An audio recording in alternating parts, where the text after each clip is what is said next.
Hello, welcome to ஆடுகளம். இந்த வாரம் விளையாட்டு நிகழ்வுகளை தொகுத்து வழங்க வந்திருப்பது நான் அசோக். நான் ஹேமநாதன். சென்ற வாரம் ஆடுகளம் நிகழ்ச்சியோட இறுதியாக ஒரு கேள்வி கேட்டிருந்தோம். அந்த கேள்வி என்னதுன்னா, இந்திய ஹாக்கி அணி முதல் முறையாக ஒலிம்பிக்கில் கோல்டு மெடல் வின் பண்ண வருடம் எது? அதற்கான விடை என்னதுன்னு பார்த்தீங்கன்னா, இந்தியா சுதந்திரம் அடைந்ததற்கு அப்புறமா, அதாவது 1948ஆம் ஆண்டு லண்டனில் நடைபெற்ற ஒலிம்பிக்கில் தான் இந்தியா முதல் முறையாக கோல்டு வின் பண்ணாங்க ஹாக்கி பிரிவில். இந்தியா ஆஸ்திரேலியா தொடர் இப்போ ரொம்ப விறுவிறுப்பாக நடந்துகிட்டு இருக்கு. இதில் இந்தியா பார்த்தீங்கன்னா 3-1 என்ற கணக்கில் இந்தியா தொடரை வின் பண்ணி முன்னிலையில் இருக்காங்க. இப்போ 5வது ஒரு நாள் போட்டி நடந்துட்டு இருக்கு. நம்ம ஷோவை இதுலேருந்தே ஸ்டார்ட் பண்ணலாம்.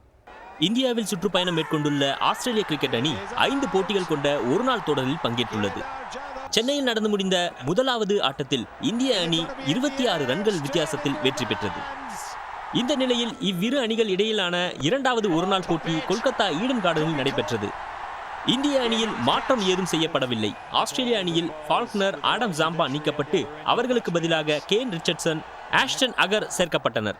முதலில் பேட் செய்த இந்திய அணி 50 ஓவர்களில் 252 ரன்கள் எடுத்தது. 253 ரன்கள் என்ற வெற்றி இலக்கை நோக்கி ஆடிய ஆஸ்திரேலிய அணி 43.1 ஓவர்களில் 202 ரன்களுக்கு அனைத்து விக்கெட்டுகளையும் இழந்தது. இதன் மூலம் இந்தியா 50 ரன்கள் வித்தியாசத்தில் அபார வெற்றி பெற்றது. இந்தூரில் நடைபெற்ற 3வது ஒருநாள் கிரிக்கெட் போட்டியில் இந்திய அணி 5 விக்கெட்டுகள் வித்தியாசத்தில் வெற்றி பெற்று தொடரை கைப்பற்றியது.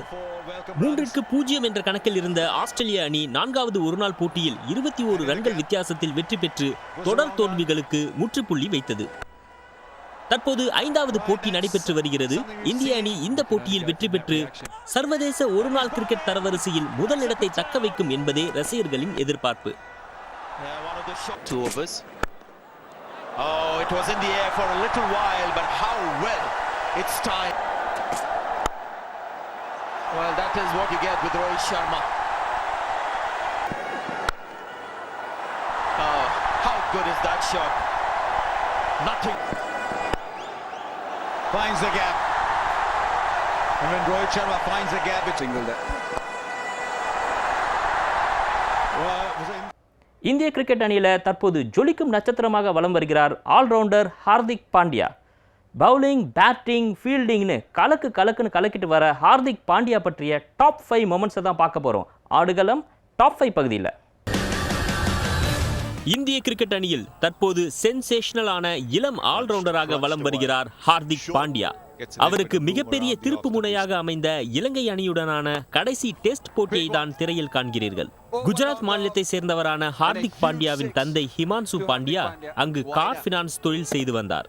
தனது 2 மகன்கள் குணால், ஹார்திக் ஆகியோரின் கிரிக்கெட் ஆசையை வளர்க்க தொழிலை விட்டுவிட்டு அவர் வடோதரா சென்றார்.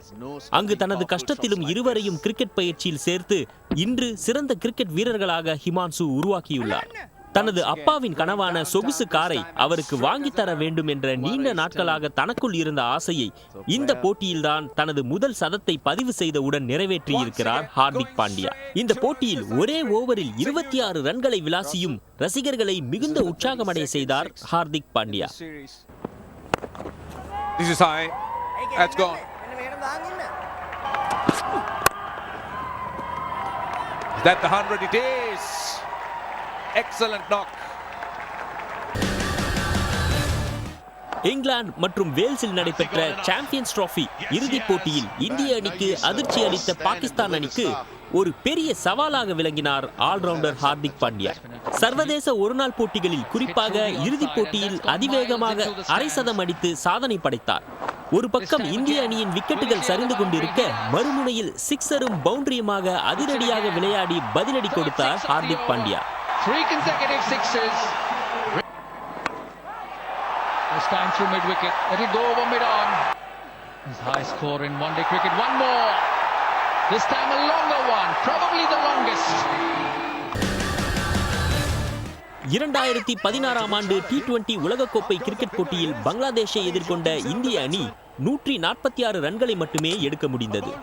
அதிரடியாக வெற்றி இலக்கை நோக்கி முன்னேறி கொண்டிருந்த பங்களாதேஷ் அணிக்கு வெற்றி பெறுவதற்கு முன்னரே கர்வம் தலைக்கேறிவிட்டது. கடைசி 3 பந்துகளில் 2 ரன்களை மட்டுமே எடுக்க வேண்டும் என்பதால் தான் என்னவோ அவர்களுக்கு அத்தகைய கர்வம். அந்த கடைசி 3 பந்துகளை வீசியவர் ஹார்திக் பாண்டியா. தோனியின் அறிவுரையை ஏற்று அவர் வீசிய அந்த 3 பந்துகளையும் எதிர்கொள்ள முடியாமல் விக்கெட்டுகளை இழந்து அந்த 2 ரன்களையும் அடிக்க முடியாமல் தோல்வியை தழுவியது பங்களாதேஷ் அணி. What a catch in the deep! Here we go, last ball through the offside, it's running through, it could be run out! Out, what a comeback from India! Chennai Chepauk மைதானத்தில் 30 ஆண்டுகளுக்கு பின்னர் களமிறங்கிய ஆஸ்திரேலிய அணியின் அபாரமான பந்து வீச்சில் இந்திய அணியின் துவக்க வீரர்கள் அடுத்தடுத்து விக்கெட்டுகளை பறிகொடுத்தனர். பின்னர் வந்த ஹார்திக் பாண்டியா மீண்டும் தனது அதிரடி அரை சதத்தால் இந்திய அணிக்கு வெற்றியை தேடி தந்தார். ஆஸ்திரேலிய அணியின் சுழற்பந்து வீச்சாளர் ஆடம் ஜாம்பாவின் ஒரே ஓவரில் 3 हिमालय சிக்சர்கள் அதில் குறிப்பிடத்தக்கது. ऑस्ट्रेलिया की तरफ से सबसे ज़्यादा रन ग्लेन मैक्सवेल ने बनाए थे, जिन्होंने 39 रन बनाए थे. इसके बाद 20 श्रीलंका की जैसे भारत ही जीतेगा. Right, there he goes again, that's a big one too. He doesn't believe in smalls. Man, this one goes straight. Now Stoinis. Right, how far has that gone? Doesn't even matter, it's somewhere else. Well, not yet. India Australia தொடரின் 3வது போட்டியில் 294 ரன்களை இலக்காக கொண்டு விளையாடியது இந்திய அணி. இந்த போட்டியிலும் தனது அதிரடி அரை சதத்தால் இந்திய அணிக்கு வெற்றியை தேடி தந்தார் ஹார்திக் பாண்டியா. இதில் வெற்றி பெற்றதன் மூலம் தொடரையும் தன் வசப்படுத்தியது இந்திய அணி. அது மட்டுமின்றி ICC தரவரிசையிலும் தற்போது முதல் இடத்தை அடைந்துள்ளது. இத்தகைய சாதனைகளின் மூலம் இந்திய அணியின் தலை சிறந்த ஆல்ரவுண்டராக வலம் வருவார் என்ற பெரிய எதிர்பார்ப்பும் ஹார்திக் பாண்டியா மீது உள்ளது.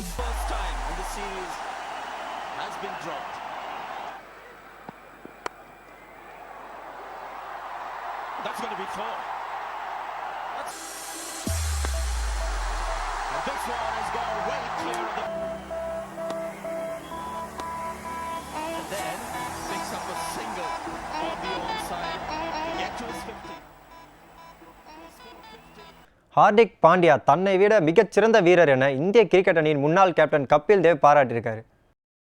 இந்திய கிரிக்கெட் அணிக்கு கடந்த 1983இல் முதல் முறையாக கிரிக்கெட் உலகக்கோப்பையை வென்று கொடுத்த கேப்டன் கபில் தேவ்.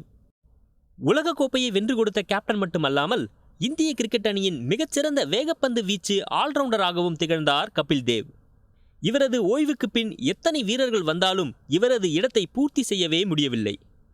இந்நிலையில் தற்போது ஹார்திக் பாண்டியாவின் வருகையால் கிட்டத்தட்ட இந்த நிலை மாறியுள்ளது. ஹார்திக் தன்னை விடவும் மிகச்சிறந்த வீரர் என கபில் தேவ் பாராட்டியுள்ளார்.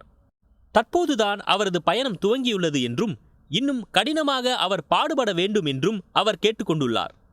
இந்திய அணியின் மிகச்சிறந்த வீரராகும் எல்லா தகுதியும் திறமையும் அவருக்கு உள்ளதாகவும் கபில் தேவ் குறிப்பிட்டுள்ளார். கபில் தேவின் இந்த பாராட்டு கிரிக்கெட் வீரர்களிடையே மிகுந்த உற்சாகத்தை ஏற்படுத்தியுள்ளது. ஹார்திக் பாண்டியா தனது அதிரடி ஆட்டம் மூலமாக கிரிக்கெட் ஆட்டத்தில் ஒரு புதுமையை புகுத்தியிருக்காரு அப்படின்னு இந்திய கிரிக்கெட் அணியில் தடுப்பு சுவர் என அழைக்கப்படும் ராகுல் டிராவிட் தெரிவிச்சிருக்காரு. குஜராத் மாநிலத்தை சேர்ந்த ஹார்திக் பாண்டியா கடந்த ஆண்டு ஜனவரி மாதம் அடிலேடில் நடைபெற்ற ஆஸ்திரேலியாவுக்கு எதிரான போட்டியின் மூலம் சர்வதேச கிரிக்கெட்டில் பிரபலமடைந்தார். பந்துவீச்சு, ஃபீல்டிங் மற்றும் பேட்டிங்கில் சிறந்து விளங்கிய ஹார்திக் பாண்டியா மீது அனைவருடைய பார்வையும் விழுந்தது. அதற்கேற்ப ஹார்திக் பாண்டியா தனது ஆட்டத்தை வலுப்படுத்திக் கொண்டே வந்தார். இதனால் இந்திய அணியில் நிரந்தர இடம் பிடிக்கும் அளவிற்கு முன்னேறியுள்ளார். இந்திய ஏ அணியில் விளையாடிய போது ராகுல் டிராவிட் ஹார்திக் பாண்டியாவிற்கு பல்வேறு ஆலோசனைகளை வழங்கியுள்ளார். ஹார்திக் பாண்டியா இந்திய அணியின் வெற்றியை நிர்ணயிக்கக்கூடிய வீரராக வருவார் என்றும் அப்போதே அவர் கூறினார். இந்நிலையில் ஹார்திக் பாண்டியா தனது கிரிக்கெட் வாழ்க்கையை மாற்றியிருப்பதாக ராகுல் டிராவிட் கூறியுள்ளார். ஹார்திக் பாண்டியா சூழ்நிலைக்கு ஏற்ற வகையில் விளையாட தயாராகி கொண்டிருக்கிறார் என்றும் மாறுபட்ட சூழலில் மாறுபட்ட இடங்களில் பேட்டிங் செய்ய கற்றுக்கொள்ள வேண்டும் என்பதை ஹார்திக் பாண்டியா நிரூபித்திருப்பதாகவும் புகழாரம் சூட்டியுள்ளார் ராகுல் டிராவிட். இந்திய கிரிக்கெட் வீரர் ரோஹித் சர்மா ஆஸ்திரேலியாவுக்கு எதிராக அதிக ரன் எடுத்த வீரர்களில் 2வது இடத்துக்கு முன்னேறியிருக்காரு. இந்தியா ஆஸ்திரேலியா இடையிலான 3வது ஒருநாள் கிரிக்கெட் போட்டி இந்தூரில் நடைபெற்றது. இதில் இந்தியா 47.5 ஓவரில் 294 ரன்கள் எடுத்து 5 விக்கெட்டுகள் வித்தியாசத்தில் வெற்றி பெற்றது. இந்நிலையில் ஆஸ்திரேலியாவுக்கு எதிராக அதிக ரன்கள் எடுத்த வீரர்களில் 2வது இடத்தில் இருந்த தோனியின் சாதனையை ரோஹித் சர்மா முறியடித்தார். 3வது ஒருநாள் போட்டியில் 71 ரன்கள் எடுத்ததன் மூலம் ஆஸ்திரேலியாவுக்கு எதிராக 1403 ரன்களை தொட்டார் ரோஹித் சர்மா. மகேந்திர சிங் தோனி 1342 ரன் எடுத்துள்ளார். தெண்டுல்கர் 3077 ரன் எடுத்து முதலிடத்தில் உள்ளார். மகேந்திர சிங் தோனி விராட் கோலியை சிறந்த கேப்டனாக வளர்த்து வருவதாக ஆஸ்திரேலிய கிரிக்கெட் அணியின் துணை கேப்டன் டேவிட் வார்னர் சொல்லியிருக்காரு. இந்தியா ஆஸ்திரேலியா அணிகளுக்கு இடையிலான 5 போட்டிகள் கொண்ட ஒருநாள் கிரிக்கெட் தொடர் நடைபெற்று வரும் நிலையில் இந்திய அணியின் கேப்டன் விராட் கோலி மிகச் சிறப்பாக அணியை வழிநடத்தி செல்கிறார். இந்திய அணியின் முன்னாள் கேப்டன் தோனி விக்கெட் கீப்பராக செயல்பட்டு வருகிறார் என்றாலும் விராட் கோலிக்கு அதிக அளவில் கேப்டன்சியில் உதவி வருகிறார். இக்கட்டான நிலையில் கோலிக்கு தகுந்த ஆலோசனைகளை மகேந்திர சிங் தோனி வழங்கி வருகிறார். தோனியின் செயல்பாட்டிற்கு ஆஸ்திரேலிய அணியின் துணை கேப்டன் டேவிட் வார்னர் பாராட்டு தெரிவித்துள்ளார். தோனி விராட் கோலியை சிறந்த கேப்டனாக வளர்த்து வருகிறார் என்றும் கூறியுள்ளார். இந்தியாவுக்கு எதிரான 4வது ஒருநாள் போட்டியில் விளையாடிய ஆஸ்திரேலிய வீரர் டேவிட் வார்னர் சதம் அடித்ததன் மூலம் 100வது போட்டியில் சதமடித்த 8வது வீரர் என்ற சிறப்பை பெற்றார். இந்தியா வந்துள்ள ஆஸ்திரேலிய அணி 5 ஒருநாள் மற்றும் 3 T20 போட்டிகள் கொண்ட தொடரில் பங்கேற்று விளையாடி வருகிறது. இரு அணிகள் மோதும் 4வது ஒருநாள் போட்டி பெங்களூருவில் நடைபெற்றது. இதில் டாஸ் வென்ற ஆஸ்திரேலிய கேப்டன் ஸ்டீவ் ஸ்மித் முதலில் பேட்டிங்கை தேர்வு செய்தார். இதையடுத்து ஆஸ்திரேலிய அணிக்கு வார்னர், பிஞ்ச் அசத்தலான துவக்கத்தை அளித்தனர். சர்வதேச ஒருநாள் கிரிக்கெட்டில் வார்னர் பங்கேற்கும் 100வது போட்டி இதுவாகும். இதில் அதிரடியாக விளையாடிய வார்னர் ஒருநாள் அரங்கில் 14வது சதத்தை பூர்த்தி செய்தார். இதன் மூலம் சர்வதேச அரங்கில் 100வது ஒருநாள் போட்டியில் சதம் விளாசிய 8வது வீரர் என்ற பெருமையை பெற்றார். ஒருநாள் அரங்கில் 100வது போட்டிக்கு பின் அதிக சதம் அடித்த வீரர்கள் பட்டியலில் தென்னாப்பிரிக்க வீரர் ஆம்லாவுக்கு அடுத்து வார்னர் 2வது இடம் பிடித்தார். இந்தியாவிற்கு எதிரான T20 தொடரில் விளையாடும் ஆஸ்திரேலிய வீரர்கள் அறிவிக்கப்பட்டிருக்கிறாங்க. அதில் ஆண்ட்ரூ டை அணியில் சேர்க்கப்பட்டிருக்காரு. இந்தியா ஆஸ்திரேலியா அணிகளுக்கு இடையிலான 5 போட்டிகள் கொண்ட ஒருநாள் கிரிக்கெட் தொடர் நடைபெற்று வருகிறது. இந்த தொடர் முடிந்த பின்னர் 3 போட்டிகள் கொண்ட T20 கிரிக்கெட் தொடர் நடைபெற உள்ளது. முதல் போட்டி அக்டோபர் 7ஆம் தேதி ராஞ்சியில் தொடங்குகிறது. ஆஸ்திரேலியா விரைவில் ஆஷஸ் தொடர் விளையாடவிருப்பதால் வேகப்பந்து வீச்சாளர் பேட் கமின்ஸ் நாடு திரும்ப உள்ளார். அவருக்கு பதிலாக மாற்று வேகப்பந்து வீச்சாளர் ஆண்ட்ரூ டை அணியில் சேர்க்கப்பட்டுள்ளார். ஆஸ்திரேலிய அணியின் கேப்டனாக ஸ்டீவ் ஸ்மித், துணை கேப்டனாக David Warner, Jason Behrendorff, Dan Christian, Nathan Coulter Nile, Aaron Finch, Travis Head, Henriques, Glenn Maxwell, Tim Paine, Kane Richardson, Adam Zampa, Andrew Tye ஆகியோர் அணியில் இடம்பெற்றுள்ளனர். கிரிக்கெட் மைதானத்தில் வீரர்கள் அநாகரிகமாக நடந்து கொண்டால் நடுவர் ரெட் கார்டு காண்பித்து வெளியே அனுப்பும் விதிமுறை நடைமுறைக்கு வந்துள்ளது. கிரிக்கெட் போட்டியின் கண்ணியத்தை காப்பாற்றும் வகையில் வீரர்கள் நடந்து கொள்ள வேண்டியது அவசியமானது. போட்டி பரபரப்பாக சென்று கொண்டிருக்கும் போது உணர்ச்சி மிகுதியால் எதிரணி வீரர்களை வெறுப்பேற்றும் வகையில் நடந்து கொள்கின்றனர். சில நேரங்களில் வார்த்தை சண்டைகளிலும் ஈடுபடுகின்றனர். தற்போதுள்ள விதிமுறைகளின்படி வீரர்கள் எல்லை மீறி நடந்து கொண்டால் போட்டி முடிந்த பின்னர் விசாரணை நடத்தப்படும். அதன்பின் அபராதம் அல்லது தடை விதிக்கப்படும். இந்த விதிமுறையால் உடனடி தண்டனை கிடைக்க வாய்ப்பில்லை. எனவே கால்பந்து போட்டியின் போது மைதானம் நடுவர்களே ரெட் கார்டு கொடுத்து வெளியேற்றும் விதிமுறை போன்று கிரிக்கெட் போட்டியிலும் கொண்டு வர வேண்டும் என்ற கோரிக்கைகள் எழுந்தன. பல்வேறு ஆலோசனைகளுக்கு பிறகு இந்த விதிமுறையை ICC நடைமுறைப்படுத்தியுள்ளது. இந்த விதிமுறை 28ஆம் தேதி முதல் நடைமுறைக்கு வந்துள்ளது. இதனால் வீரர்கள் கவனமாக விளையாட வேண்டிய அவசியம் ஏற்பட்டுள்ளது. முன்னதாக துவங்கி நடைபெற்று வரும் இந்தியா ஆஸ்திரேலியா தொடருக்கு மட்டும் இந்த விதிமுறையிலிருந்து விலக்கு அளிக்கப்பட்டுள்ளது. மேலும் டெஸ்ட் போட்டியில் 80 ஓவருக்கு பிறகு DRS முறைக்கு இனி அனுமதி கிடையாது. 20 ஓவர் போட்டிகளில் நடுவரின் முன்பு மறுபரிசீலனை செய்யும் DRS முறை முதல் முறையாக அறிமுகப்படுத்தப்பட்டுள்ளது. ரன் அவுட், கேட்ச் மற்றும் பேட்டின் எடை ஆகியவற்றிலும் சில மாற்றங்கள் கொண்டு வரப்பட்டுள்ளன. இங்கிலாந்துக்கு எதிரான சர்வதேச ஒருநாள் ஆட்டத்தில் வெஸ்ட் இண்டீஸ் வீரர் எவின் லீவிஸுக்கு காயம் ஏற்பட்டதுனால அவர் இரட்டை சதம் அடிக்கும் வாய்ப்பை இழந்துட்டார். லண்டன் ஓவல் மைதானத்தில் நடைபெற்ற இங்கிலாந்துக்கு எதிரான 4வது ஒருநாள் கிரிக்கெட் போட்டியில் முதலில் பேட் செய்த வெஸ்ட் இண்டீஸ் அணி 5 விக்கெட் இழப்புக்கு 356 ரன்கள் குவித்தது. தொடக்க ஆட்டக்காரர் எவின் லூயிஸ் வெஸ்ட் இண்டீஸ் அணியின் ரன் குவிப்புக்கு முக்கிய பங்காற்றினார். அவர் 130 பந்துகளில் 17 பவுண்டரி, 7 சிக்ஸர் உட்பட 176 ரன்கள் குவித்தார். 47வது ஓவரில் ஜாக்பால் வீசிய பந்தை எதிர்கொண்ட போது பந்து பேட்டின் உள்பகுதியில் பட்டு வலது கணுகாலை பதம் பார்த்தது. வலியால் துடிதுடித்த அவரால் எழுந்து நிற்க கூட முடியவில்லை. இதையடுத்து மிகுந்த ஏமாற்றத்துடன் ஸ்ட்ரெச்சர் உதவியுடன் வெளியேறினார். ஆட்டத்தில் 22 பந்துகள் எஞ்சியிருந்த நிலையில் அவருக்கு இரட்டை சதம் அடிக்கும் வாய்ப்பு பறிபோனது. இங்கிலாந்து கிரிக்கெட் வீரர் பென் ஸ்டோக்ஸ் ஒரு நாள் முழுவதும் காவல் நிலையத்தில் பிடித்து வைக்கப்பட்டிருந்த சம்பவம் கிரிக்கெட் ரசிகர்களிடையே பெரும் அதிர்ச்சியை ஏற்படுத்தியுள்ளது. இங்கிலாந்தின் பிரிஸ்டல் பகுதியில் கிளப்புக்கு சென்ற பென் ஸ்டோக்ஸிற்கும் இன்னொரு நபருக்கும் இடையில் தகராறு ஏற்பட்டது. இதில் கோபமடைந்த பென் ஸ்டோக்ஸ் அந்த நபரை சரமாரியாக தாக்கினார். இதில் அந்த நபருக்கு அதிக அளவில் காயம் ஏற்பட்டு மருத்துவமனையில் சேர்க்கப்பட்டார். இது தொடர்பாக சந்தேகத்தின் பேரில் பென் ஸ்டோக்ஸை போலீசார் அழைத்துச் சென்று இரவு முழுவதும் காவல் நிலையத்திலேயே வைத்தனர். பின்னர் எந்தவித நடவடிக்கையும் எடுக்காமல் விடுவித்தனர். இந்நிலையில் பென் ஸ்டோக்ஸ் தாக்குதலில் ஈடுபட்ட வீடியோ காட்சி வெளியிடப்பட்டுள்ளது. இந்த வீடியோவில் பென் ஸ்டோக்ஸ் தாக்குதலில் ஈடுபட்டது தெரிய வந்துள்ளது. இன்னும் சில தினங்களில் ஆஷஸ் தொடருக்கான இங்கிலாந்து அணி அறிவிக்கப்பட உள்ள நிலையில் பென் ஸ்டோக்ஸ் கைது செய்யப்பட்ட சம்பவம் அவருக்கு சிக்கலை ஏற்படுத்தியுள்ளது. துலீப் டிராபி கிரிக்கெட் போட்டியில் மும்பையைச் சேர்ந்த 17 வயது சிறுவன் இளம் வீரரான பிருத்வி ஷா அறிமுக போட்டியில் சதம் அடிச்சிருக்கார். இந்தியா ரெட், இந்தியா ப்ளூ மற்றும் இந்தியா கிரீன் ஆகிய அணிகளுக்கு இடையிலான துலீப் டிராபி கிரிக்கெட் தொடர் நடைபெற்று வருகிறது. பகலிரவு போட்டியாக நடத்தப்படும் இந்த தொடரில் முதல் ஆட்டத்தில் இந்தியா ரெட், இந்தியா ப்ளூ அணிகள் பல பரீட்சை நடத்தின. இந்தியா ரெட் டாஸ் வென்று முதலில் பேட் செய்தது. அதன்படி அந்த அணியின் பிருத்வி ஷா, ஹெர்வாத்கர் ஆகியோர் தொடக்க வீரர்களாக களமிறங்கினார்கள். ஹெர்வாத்கர் 25 ரன்கள் எடுத்திருந்த நிலையில் ஆட்டமிழந்தார். அடுத்து வந்த சூரியகுமார் யாதவ் 8 ரன்னில் வெளியேறினார். 3வது விக்கெட்டுக்கு ஷாவுடன் கேப்டன் தினேஷ் கார்த்திக் ஜோடி சேர்ந்தார். துலீப் டிராபியில் அறிமுகமான 17 வயதே ஆன பிருத்வி ஷா மிகவும் அபாரமான ஆட்டத்தை வெளிப்படுத்தினார். ஷா அபாரமாக விளையாடி சதம் அடித்தார். அது மட்டுமின்றி ரஞ்சி டிராபியிலும் அறிமுகமான போட்டியிலேயே சதமடித்து அசத்தியுள்ளார். இந்தியா தென்னாப்பிரிக்கா அணிகளுக்கு இடையேயான ஒருநாள் மற்றும் T20 தொடருக்கான அட்டவணை வெளியிடப்பட்டிருக்கு. அடுத்த ஆண்டு தென்னாப்பிரிக்கா செல்லும் இந்திய அணி 6 ஒருநாள் 3 T20 போட்டிகள் கொண்ட தொடரில் பங்கேற்கிறது. இத்தொடர் வரும் 2018 பிப்ரவரி 1ஆம் தேதி துவங்கி பிப்ரவரி 24இல் முடிகிறது. இதன் முதல் ஒருநாள் போட்டி டர்பனில் வரும் பிப்ரவரி 1ஆம் தேதி நடைபெறுகிறது. 2வது போட்டி 4ஆம் தேதி செஞ்சுரியன் மைதானத்திலும், 3வது போட்டி 7ஆம் தேதி கேப் டவுனிலும் நடைபெறுகிறது.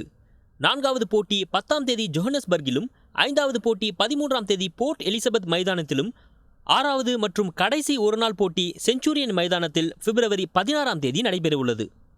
இதையடுத்து பிப்ரவரி 18ஆம் தேதி ஜோஹன்னஸ்பர்கில் முதல் T20 போட்டியும், 21ஆம் தேதி 2வது T20 கிரிக்கெட் போட்டி செஞ்சுரியன் மைதானத்திலும் நடைபெறவுள்ளது. கேப் டவுனில் நடக்கும் 3வது T20 போட்டியுடன் தென்னாப்பிரிக்கா சுற்றுப்பயணம் முடிவுக்கு வருகிறது. திரைப்படமாக மாறி வரும் விளையாட்டு பிரபலங்களின் வாழ்க்கை வரலாறு வரிசையில் அடுத்ததாக இந்தியாவுக்கு முதல் உலகக்கோப்பையை பெற்றுத்தந்த கபில் தேவின் வாழ்க்கை படமாகிறது. விளையாட்டு வீரர்கள் வீராங்கனைகள் வாழ்க்கையை மையமாக வைத்து திரைப்படம் எடுப்பது தற்போது ட்ரெண்டாகி வருகிறது. ஏற்கனவே கிரிக்கெட் வீரர்கள் தெண்டுல்கர், டோனி, விளையாட்டு வீராங்கனை மேரிகோம் ஆகியோருடைய வாழ்க்கையை மையமாக வைத்து தயாரிக்கப்பட்ட திரைப்படம் பிரபலமடைந்தது. இந்திய கிரிக்கெட் அணி 1983 முதல் உலகக்கோப்பையை வெல்ல காரணமாக இருந்த அப்போதைய கேப்டன் கபில் தேவின் வாழ்க்கையை மையமாக வைத்து திரைப்படம் தயாரிக்கப்பட உள்ளது. இயக்குனர் கபீர்கான் இந்த படத்தை இயக்க இருக்கிறார். இதில் நடிக்க இந்திய நடிகர் ரன்வீர் சிங் ஒப்பந்தமாகியுள்ளார்.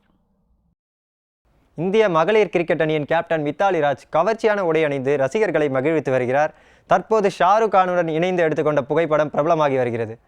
இந்திய மகளிர் கிரிக்கெட் அணியின் கேப்டன் மித்தாலி ராஜ் அண்மையில் நடைபெற்ற உலகக்கோப்பை கிரிக்கெட் போட்டியில் இந்திய அணியை இறுதிச் சுற்று வரை அழைத்து சென்றார். இதன் மூலம் அவர் மிகவும் பிரபலமானார். இவர் தனது தோழிகளுடன் இணைந்து எடுத்துக்கொண்ட புகைப்படத்தை வெளியிட்டு சர்ச்சையில் சிக்கினார். அந்த புகைப்படத்தில் அவர் மிகவும் கவர்ச்சியாக தோன்றியுள்ளார். இந்நிலையில் பிரபல பத்திரிகை ஒன்றின் 10வது ஆண்டு விழாவையொட்டி மித்தாலி ராஜ் மற்றும் வில்வித்தை வீராங்கனை தீபிகா குமார் ஆகியோர் சிறந்த பெண்ணாக தேர்வு செய்யப்பட்டனர். இந்த பத்திரிகை சார்பில் வெளியிடப்பட்ட அட்டைப்படத்தில் ஷாருக் கான், மித்தாலி ராஜ், நீட்டா அம்பானி ஆகியோர் இடம்பெற்றுள்ளனர். அதில் மித்தாலி ராஜ் மிகவும் கவர்ச்சியாக தோற்றமளிக்கிறார். பார்ப்பதற்கு நடிகை போன்று தோற்றமளிப்பதாக அவரது ட்விட்டர் பக்கத்தில் ரசிகர்கள் பதிவிட்டு வருகின்றனர். மல்யுத்த வீரர் சுஷில் குமாருக்கு பத்மபூஷன் விருது வழங்க வேண்டும்னு விண்ணப்பம் அளிக்கப்பட்டிருக்கு. இந்தியாவின் முன்னணி மல்யுத்த வீரரான சுஷில் குமார் இந்தியாவிற்காக 2 முறை ஒலிம்பிக் பதக்கம் வென்றவர். இவரது விளையாட்டு திறனை பாராட்டி இந்திய அரசு கடந்த 2011இல் பத்மஸ்ரீ விருது வழங்கி கௌரவிக்கப்பட்டுள்ளது. தற்போது PV சிந்து, இந்திய கிரிக்கெட் அணியின் முன்னாள் கேப்டனும் ஒருநாள் அணி விக்கெட் கீப்பருமான தோனி ஆகியோரின் பெயர் மத்திய விளையாட்டுத்துறை அமைச்சகத்தில் பத்மபூஷன் விருதுக்கு பரிந்துரை செய்யப்பட்டுள்ளது. இந்நிலையில் சுஷில் குமாருக்கு பத்மபூஷன் விருது வழங்க வேண்டுமென அவரது பயிற்சியாளர் யாஷ்வீர் விண்ணப்பம் செய்துள்ளார். சென்னையில் நடைபெற்ற தேசிய ஓபன் தடகள போட்டியில் 5000 மீட்டர் ஓட்டப்பந்தயத்தில் தமிழகத்தைச் சேர்ந்த வீரர் லக்ஷ்மணன், வீராங்கனை சூர்யா ஆகியோர் தங்கப்பதக்கம் வென்றனர். தமிழ்நாடு தடகள சங்கம் சார்பில் 57வது தேசிய ஓபன் தடகள சாம்பியன்ஷிப் போட்டி சென்னை நேரு ஸ்டேடியத்தில் நடைபெற்றது. இந்த போட்டியில் நாடு முழுவதும் இருந்து 950 வீரர் வீராங்கனைகள் பங்கேற்றனர். ஆண்களுக்கான 5000 மீட்டர் ஓட்ட பந்தயத்தில் தமிழக வீரர் லட்சுமணன் தங்கப்பதக்கம் வென்றார். ரயில்வே வீரர் அபிஷேக் பால் வெள்ளிப் பதக்கமும் மான்சிங் வெண்கல பதக்கமும் பெற்றனர். பெண்களுக்கான 5000 மீட்டர் ஓட்டத்தில் தமிழகத்தை சேர்ந்த ரயில்வே வீராங்கனை எல் சூர்யா தங்கப்பதக்கம் வென்றார். மற்றொரு ரயில்வே வீராங்கனையான சிந்தா யாதவ் வெள்ளிப் பதக்கமும் அகில இந்திய போலீஸ் வீராங்கனை சாய் கீதாவுக்கு வெண்கல பதக்கமும் கிடைத்தது. லட்சுமணன், சூர்யா ஆகிய இருவரும் புதுக்கோட்டையை சேர்ந்தவர்கள் என்பது குறிப்பிடத்தக்கது. பெண்களுக்கான 100 மீட்டர் ஓட்ட பந்தயத்தில் தமிழக வீராங்கனைகள் அர்ச்சனா தங்கப்பதக்கமும் சந்திரலேகா வெள்ளிப் பதக்கமும் வென்றனர். கர்நாடக வீராங்கனை பிரஜ்யா பிரகாஷுக்கு வெண்கல பதக்கம் கிடைத்தது. டென்னிஸ் போட்டியில் முன்னணி வீரர்களான ரஃபேல் நடால், ரோஜர் ஃபெடரர் எதிரும் புதிருமா விளையாடி வந்த நிலையில் முதன்முறையாக இரட்டையர் பிரிவில் கலந்து கொண்டு ஒன்றா சேர்ந்து விளையாடியிருக்காங்க. செக் குடியரசு நாட்டின் தலைநகரில் ஐரோப்பிய அணிக்கும் உலக 11 அணிக்கும் இடையிலான லெவர் கோப்பை டென்னிஸ் தொடர் நடைபெற்றது. இதில் ஐரோப்பிய அணி இரட்டையர் பிரிவில் ரஃபேல் நடால், ரோஜர் ஃபெடரர் ஆகியோர் இணைந்து விளையாடினர். டென்னிஸ் போட்டிகளில் இருவரும் எதிரெதிராக விளையாடிய நிலையில் முதன்முறையாக சேர்ந்து விளையாடியது ரசிகர்களிடையே மிகுந்த வரவேற்பை பெற்றது. நடால் ஃபெடரர் ஜோடி சாம் கியூரே, ஜாக் சாக் ஜோடியை எதிர்த்து விளையாடியது. முதல் செட்டை 6-4 என கைப்பற்றிய நடால் ஃபெடரர் ஜோடி இரண்டாவது செட்டை 1-6 என இழந்தது. வெற்றியை தீர்மானிக்கும் போட்டி மிகவும் விறுவிறுப்பாக நடைபெற்றது. இறுதியில் சூப்பர் டை பிரேக்கர் முறையில் 10-5 என்ற புள்ளிகள் கணக்கில் நடால் ஃபெடரர் ஜோடி வெற்றி பெற்றது. இனி வரும் காலங்களில் இருவரும் சேர்ந்து விளையாடுவதில்லை என்றும் அறிவித்தனர். Japan super series open badminton தொடரில் ஆடவர் பிரிவில் விக்டர் அக்செல்சன், மகளிர் பிரிவில் கரோலினா சாம்பியன் பட்டம் வென்றார். பெண்கள் ஒற்றையர் இறுதிப் போட்டியில் நடப்பு சாம்பியனான சீனாவின் ஹீ பிங் ஜியாவோ, ஸ்பெயினின் கேரோலினா மரின் ஆகியோர் பலப்பரீட்சை நடத்தினார்கள். முதல் செட்டில் இருவரும் மாறி மாறி புள்ளிகள் எடுத்தனர். இறுதியில் கரோலினா மரின் 23-21 என முதல் செட்டை கைப்பற்றினார். இரண்டாவது செட்டை கரோலினா மரின் 21-14 என எளிதாக கைப்பற்றி சாம்பியன் பட்டத்தை வென்றார். அமெரிக்காவில் புதிதாக கட்டப்பட்டுள்ள விளையாட்டு மைதானத்திற்கு இந்திய கிரிக்கெட் அணியின் முன்னாள் கேப்டன் சுனில் கவாஸ்கரின் பெயரை சுட்டி கௌரவப்படுத்தியிருக்காங்க. இந்திய கிரிக்கெட் அணியின் முன்னாள் கேப்டனான சுனில் கவாஸ்கர் 125 டெஸ்ட் போட்டிகளில் விளையாடி 10,122 ரன்கள் குவித்துள்ளார். 108 ஒருநாள் கிரிக்கெட் போட்டிகளில் விளையாடி 3,092 ரன்கள் எடுத்துள்ளார். சர்வதேச போட்டிகளில் முன்னணி நட்சத்திர வீரராக திகழ்ந்தார். அமெரிக்காவில் புதிதாக கட்டப்பட்டுள்ள விளையாட்டு மைதானத்திற்கு சுனில் கவாஸ்கரின் பெயர் சூட்டப்பட்டுள்ளது. இது மிகவும் பெருமைக்குரிய விஷயமாக கருதப்படுகிறது. வெளிநாடுகளில் விவியன் ரிச்சர்ட்ஸ் மற்றும் டாரன் சாமி ஆகிய இருவரின் பெயர்களில் மட்டுமே மைதானங்கள் உள்ளன. மூன்றாவதாக கவாஸ்கரின் பெயரில் மைதானம் தொடங்கப்பட்டிருப்பது விளையாட்டு ஆர்வலர்களிடையே மகிழ்ச்சியை ஏற்படுத்தியுள்ளது. சீனாவில் வயது முதிர்ந்தோர் தடகள சாம்பியன்ஷிப் போட்டியில் பங்கேற்க இருந்த இந்தியாவின் 101 வயது வீராங்கனை மன் கவுருக்கு விசா மறுக்கப்பட்டுள்ளது. சீனாவின் ருகாவ் நகரில் 20வது ஆசிய மூத்தோர் தடகள சாம்பியன்ஷிப் போட்டி நடைபெற்று வருகிறது. இதில் இந்திய மூத்த ஓட்ட பந்தய வீராங்கனை 101 வயதான மன் கவுர் தனது 79 வயது மகன் குர்தேவ் சிங்குடன் கலந்து கொள்ள திட்டமிட்டிருந்தார். ஆனால் டெல்லியில் உள்ள சீன தூதரகத்தில் விசா பெறுவதற்காக விண்ணப்பித்த போது போட்டி அமைப்பாளர்கள் தனிப்பட்ட முறையில் அழைத்ததற்கான கடிதத்தை இணைக்கவில்லை என தெரிவித்து விசா வழங்க மறுத்துவிட்டனர். இந்த சம்பவம் விளையாட்டு ஆர்வலர்களிடையே மிகுந்த அதிர்ச்சியை ஏற்படுத்தியுள்ளது. ரியல் மேட்ரிட் கால்பந்து கிளப் அணி சார்பா கிறிஸ்டியானோ ரொனால்டோ தனது 400வது போட்டியில் விளையாடினார். ஐரோப்பாவில் கிளப் அணிகளுக்கு இடையேயான சாம்பியன்ஸ் லீக் கால்பந்து தொடர் நடைபெற்று வருகிறது. டாட்மண்ட் நகரில் நடைபெற்ற லீக் போட்டியில் ரியல் மேட்ரிக், பெருசியா டாட்மண்ட் அணிகள் மோதின. ரியல் மேட்ரிக் அணி சார்பில் விளையாடிய ரொனால்டோவுக்கு இது 400வது போட்டியாக அமைந்தது. ரியல் மேட்ரிக் வீரர் கேரத் பேல் 18வது நிமிடத்தில் முதல் கோல் அடித்தார். இதன் பின்னர் ரொனால்டோ அடுத்தடுத்து 2 கோல் அடித்து அசத்தினார். டாட்மண்ட் அணி சார்பில் 1 கோல் மட்டுமே அடிக்க முடிந்தது. இதனால் ரியல் மேட்ரிக் அணி 3-1 என்ற கோல் கணக்கில் வெற்றி பெற்றது. வழக்கமாக நம்ம ஆடுகளம் நிகழ்ச்சியில் இறுதியாக ஒரு கேள்வியை கேட்போம். அந்த வகையில் இன்றைய கேள்வி, கால்பந்து போட்டியில் ஃபிஃபா ரேங்கிங்கில் அதிகபட்ச ரேங்கிங் இந்தியா எடுத்தது எவ்வளவு? அதுதான் இந்த வாரத்திற்கான கேள்வி. இதற்கான விடையை அடுத்த வாரம் ஆடுகளம் நிகழ்ச்சியோட தொடக்கத்தில் நம்ம பார்க்கலாம். அதுவரை நன்றி, வணக்கம்.